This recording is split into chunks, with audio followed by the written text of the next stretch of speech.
আমি আমার এই হৃদয় মিছিলটার থেকে উদ্দেশ্য হচ্ছে সশ্রদ্ধ প্রণাম যে জানাই। আমরা তো আজকে যে সকলেই আমরা ভাই ভাই। এখানে উপস্থিত হয়েছি, আমাদের কোনো জাত নেই, সমবেত আমাদের কোনো হয়েছি পুত্র নেই, একটা আমরা বিশেষ সকলে ভাই ভাই কারণ হয়ে এবং আমরা সনাতন ঐক্যবদ্ধ ধর্মের হওয়ার প্রতি জন্য। এগিয়ে যাওয়ার জন্য আমরা এবং সমাজকে সমষ্টি করে দেখেছি রাখার যে জন্য বাংলাদেশে আমাদের আজকের এই সভা, চিন্ময় প্রভুর উপরে অত্যাচার আজকের এই এবং হিন্দুদের আয়োজন উপরে যে অত্যাচার বিপদগামী না হয়, আমরা যেন বিপথে না আজকে যাই, আমরা এখানে আমরা যেন উপস্থিত হয়েছি। ধর্মীয় পথে থাকতে এবং পারি। আমাদের এর যে জন্যই আজকের এই উপস্থিতির যে সমাবেশ। শক্তি, প্রভু দাসকে আজকে এসেছে। অবিলম্বে মুক্তি এই দেওয়া উচিত। সময়ে আমরা সৎ ব্যবহার করব। ওনাকে এক মুহূর্ত আমরা আমাদের উপরে অত্যাচার এই জেলেবন্দি করে যাতে রাখাটা না হয় ঠিক নয়, এটা এবং কাম্য আমরা না, আমাদের এটা আমি যে আশা করি না। ধর্মকে সঠিকভাবে পালন ওনাকে এই করতে মুহূর্তে পারি মুক্তি দেওয়া হোক। এবং আমাদের যে উনি তো কোনো নিয়ম অপরাধ কানুন করেননি, আমরা বজায় রাখতে উনি পারি। তো কাউকে তার জন্য উস্কানিমূলক কোনো কথা ঐক্যবদ্ধ বলেননি, হওয়ার যে সময়, উনি তো বলছে এই মানব সময় ধর্মের এসেছে। কথা।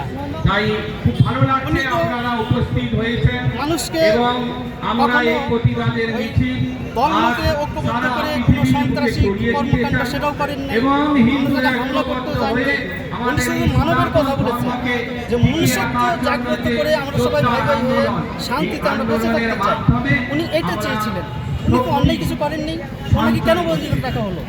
তাই আপনারা আপনি ভারত সরকার, আপনাদের আমি ভারত সরকারের কাছে এটাই আশা করব আমরা আরো বড় যে বড় আন্দোলন, আরো বড় যা বড় করে অনুষ্ঠান এবং আমার বাংলাদেশকে সংগ্রাম এবং প্রতিবাদ করতে পারি, বাঁচিয়ে রাখা যায়, আপনাদের বিশেষ বাংলাদেশকে ধন্যবাদ।